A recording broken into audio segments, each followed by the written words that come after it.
अस्सलाम वालेकुम।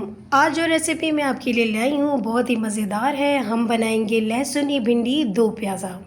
तो चलिए फिर शुरू करते हैं। तो सबसे पहले हम भिंडी की कटिंग कर लेंगे। तो भिंडी अगर बड़े साइज़ की होगी तो उसको आपने बस दो हिस्सों में काटना है।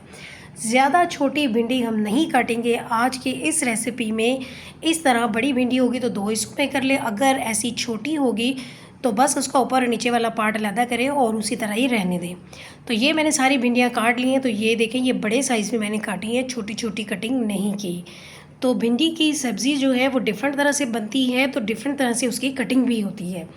तो भिंडी जब हमने एक साइड पे काट के रख दी तो फिर हमने लिया है लहसुन, क्योंकि हम बना रहे हैं लहसुनी भिंडी, तो इसलिए लहसुन थोड़ा ज़्यादा ही लेना है। अब लहसुन को भी क्या करेंगे, इस तरह से दरमियान में लंबाई में बस कटिंग करेंगे। आज हम चॉप नहीं करेंगे, बारीक बारीक चॉप नहीं करना। इस तरह जैसे भिंडी लंबाई में थी इसी तरह लहसुन को भी काट लेना है और थोड़ा ज़्यादा ही लेना है, ताकि लहसुन का फ्लेवर जो है वो भिंडी में ज़्यादा आए। तो ये मैंने लहसुन भी काट लिया है, अब इसे भी हम एक साइड पे रखते हैं। तो अब हम ले लेंगे प्याज। तो 3 मीडियम साइज़ के मैंने प्याज लिए हैं। तो 3 प्याज मैं क्यों ले रही हूँ उसकी भी एक रीज़न है। हम एक प्याज चॉप करके रखेंगे और बाकी 2 प्याज जो हैं वो हम क्यूब्स में काट लेंगे, क्योंकि हम बना रहे हैं लहसुनी भिंडी दो प्याज़ा। तो दो प्याज़ा के लिए आपको पता ही है कि प्याज जो है वो क्यूब्स में बड़े साइज़ में काटना होता है।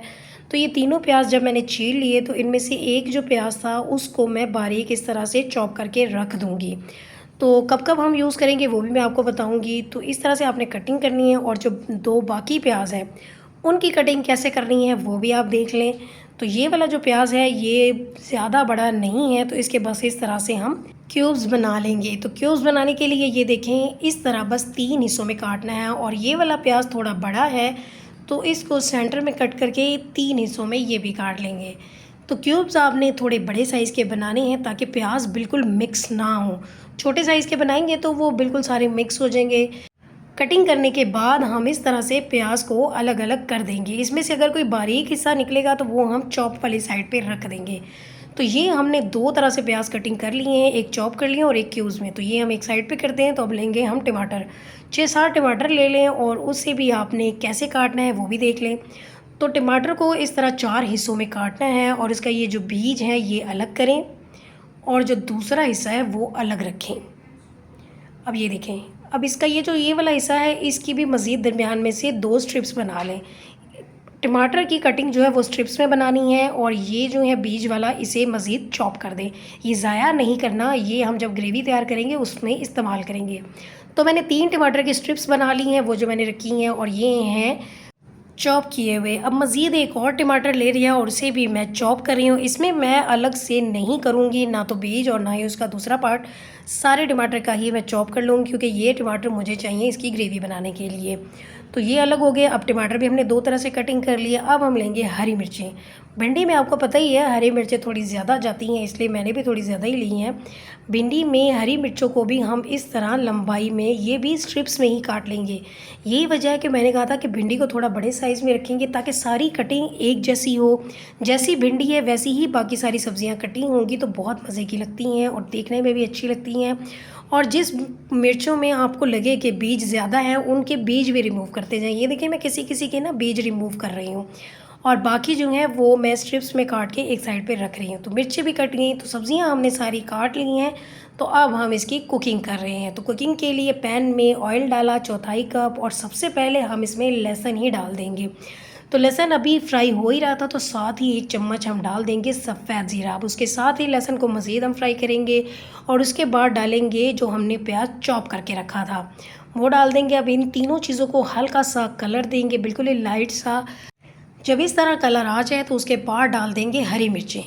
तो हरी मिर्चों को भी हम हल्का सा यहाँ पे कुक करेंगे ताकि इसका भी मज़ेदार सा फ्लेवर आ जाए। तो देखें, जब सब्ज़ियाँ काट के हमने रखी हों तो कुकिंग कितनी आसान हो जाती है।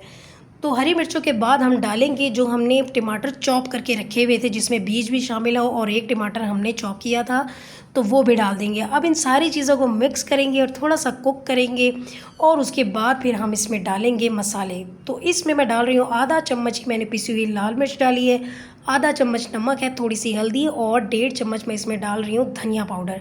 तो पिसी हुई लाल मिर्चें मैंने कम इसलिए डाली क्योंकि हमने ना हरी मिर्चें ज़्यादा डाली हैं। इसलिए मिर्चें जो हैं वो आप अपने टेस्ट के अकॉर्डिंग एडजस्ट कीजिएगा। अब इसे हम थोड़ा सा भूनेंगे और थोड़ा सा पानी भी डालेंगे 2 चम्मच के बराबर, और मज़ीद हम मसालों को भून लेंगे। तो जब तक हम मसाले जो हैं वो भून रहे हैं, हम क्या करेंगे, भिंडी भी फ्राई कर लेंगे, क्योंकि इस रेसिपी में हम भिंडी फ्राई करके डालेंगे। तो इसे हम कर देते हैं दूसरे चूल्हे पे, और यहाँ पे हम लेंगे एक और पैन। इसमें हम डालेंगे 2 से 3 चम्मच ऑयल, और उसके बाद भिंडी को हम करेंगे फ्राई। अच्छा, फ्राई करते हुए ना भिंडी को फ्लेम थोड़ा सा मीडियम रखना होता है, लो ना कीजिएगा, क्योंकि लो करने से इसकी लेस मज़ीद बनती चली जाती है। तो फ्राई करना है हमने उतना ही कि जितनी इसकी लेस ख़त्म हो जाए, ज़्यादा टाइम नहीं लगता उसमें।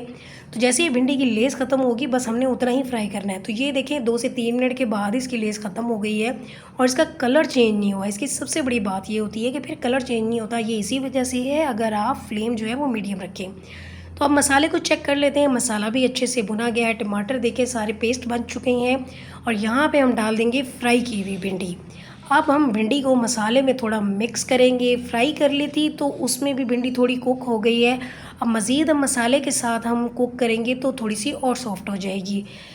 तो ये देखिए भिंडी अच्छे से जब सॉफ्ट हो जाए, 3 से 4 मिनट कुक होते हुए हो जाए, उसके बाद आपने डालना है क्यूब्स में कट किया हुआ प्याज। तो इसे अब मिक्स करेंगे। अब पहले हम प्याज डालेंगे, टमाटर अभी नहीं डालेंगे, क्योंकि प्याज का कच्चापन जो है वो हमने दूर करना है। उसके लिए हम 2 से 3 मिनट भिंडी के साथ मज़ीद इसे पकने देंगे, ताकि प्याज जो है वो ट्रांसपेरेंट हो जाए, बस इतने ही कुक हों। 2 प्याज़ा में प्याज को बहुत ज़्यादा मिक्स नहीं करते, ना सॉफ्ट करते हैं। तो ये देखिए जैसे हल्के हल्के कुक हुए, उसके बाद हमने जो स्ट्रिप्स में टमाटर काट के रखे थे वो भी डाल देने हैं।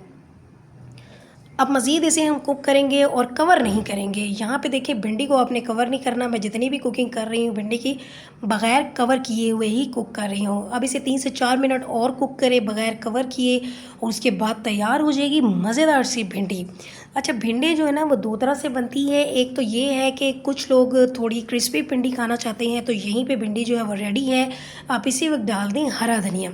लेकिन अगर आपको ज़्यादा कुक करनी है भिंडी, तो मज़ीद इसे और 5 मिनट के लिए लो फ्लेम पे रहने दें, लेकिन बग़ैर कवर किए। तो थोड़ा सा और कुक कर ले, जब मज़ीद और सॉफ्ट हो जाएगी, कलर लेकिन उससे थोड़ा सा चेंज हो जाएगा, उसके बाद फिर आप इसमें डाल दें हरा धनिया। अब ये आपकी अपनी चॉइस है, आपको भिंडी किस तरह से खानी है। तो ये देखिए, ये जो है भिंडी अभी भी देखें तो इसका ग्रीन कलर जो है वो है, और इसमें टमाटर और प्याज, ये सब चीज़ें कितनी मज़े की लग रही हैं। बहुत मज़ेदार भिंडी बनती है, तो ये रेसिपी ज़रूर ट्राई कीजिएगा। और इसमें जो लहसुन का फ्लेवर है बहुत ही अच्छा लगता है। तो ये देखिए टमाटर सॉफ्ट होना शुरू हो गए हैं, छिलका इसका अलग हो रहा है। बस इस हद तक आपने कुक करना है, इससे ज़्यादा ना कीजिएगा। ये देखिए मज़ेदार सी भिंडी तैयार है। तो ये रेसिपी बताइएगा कैसी लगी है आपको। अगर अच्छी लगेगी तो मुझे ज़रूर इसका फ़ीडबैक दें, और मेरी चैनल को भी कर दीजिएगा सब्सक्राइब। और अगर अच्छी लगेगी तो फ्रेंड्स और फैमिली में भी शेयर कीजिएगा। तो मज़ीद मैंने 2 मिनट और कुक की, तो अब हम यहाँ पे डाल देंगे इसमें हरा धनिया। तो इस रेसिपी में मैंने आपको दोनों तरह से भिंडी दिखा दी है कि अगर आपको थोड़ी ज़्यादा ग्रीन रखनी है, तो जैसे आपको मैंने पहले दिखाई, आपने उसी वक्त हरा धनिया डाल देना है और सर्व कर देना है। लेकिन अगर आपको ज़्यादा कुक करनी है, तो ये देखें जब मैंने थोड़ी सी ज़्यादा कुक की है तो इसका कलर थोड़ा चेंज होना शुरू हो गया है। तो आप इस हद तक कुक कर लें और सर्व कर दें। तो ये थी हमारी आज की मज़ेदार सी रेसिपी। आएंगे हम एक और रेसिपी के साथ। अल्लाह हाफिज़।